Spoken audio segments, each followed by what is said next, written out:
Dominique Murdock. I'm the 2017 through 2019 FSC TEFL trainer and advisor. I received my master's in teaching English to speakers of other languages at the University of Southern California. And this is my third country I've taught English in, and I just was most recently in ETA in Jinmen. I've been working a lot throughout my educational experience with inclusivity, making sure we have differentiated classrooms, and making sure there's a representation of diversity in the classroom. So I focus a lot on equity over equality in my teaching and my teaching training. I've learned how to make classrooms a little bit more conducive to that environment, make sure we support the students with their own needs, reaching the learners on their own best kind of practice, and making sure that I provide this service also to the ETAs so they can do this in their classrooms with their LETs while still respecting the Taiwanese school system, but making sure we can bring elements of American education into the Taiwanese classroom. I think that ESL education and EFL is going to continue to be at the forefront as the world becomes increasingly more diverse and schools want to adapt bilingual education. ESL is going to become more of a standard. I see that students, they can spell, they can sound things out, they can create sentences, but they're so afraid to speak.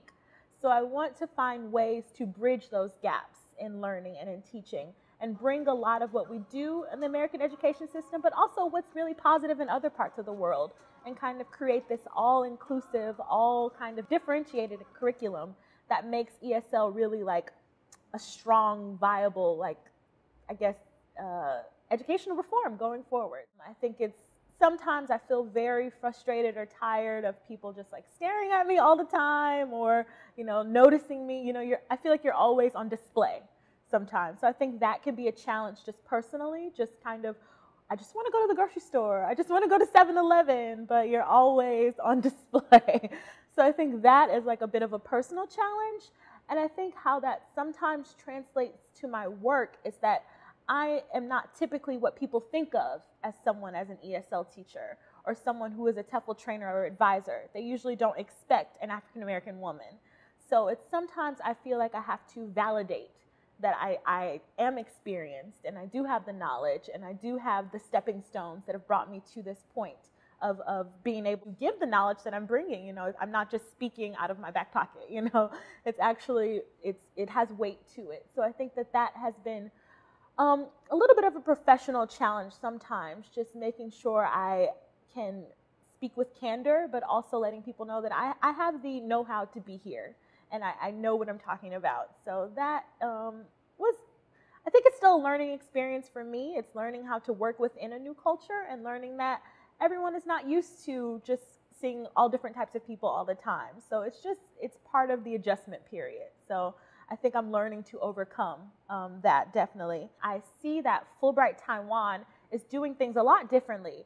And in that I mean that we try to give workshops, we try to give support, we try to make sure that the ETAs are encouraged. I always think there is room to include more diversity. I always think there is room to have more people representing a larger number of America. So I'll talk about, and not in a negative way, but encouraging people to apply for this program and encouraging people to be a part of this program, because we're missing out on some demographics. And I think that's just because people don't go back and talk it up enough. So I would hope that I go back and kind of make this experience seem grand and wonderful that it is, so that people will want to come here, and so that we build a stronger network, an alumni network, and that people are consistently reaching back and reaching out. So yeah, I think that just hopefully make this program more at the forefront of people's minds. I'm definitely really proud to be a Fulbrighter. It's an honor. I think that it's something in America we really value. And I appreciate being with this program going on 3 years. So I hope that my time here, I always try to leave things better than I found them.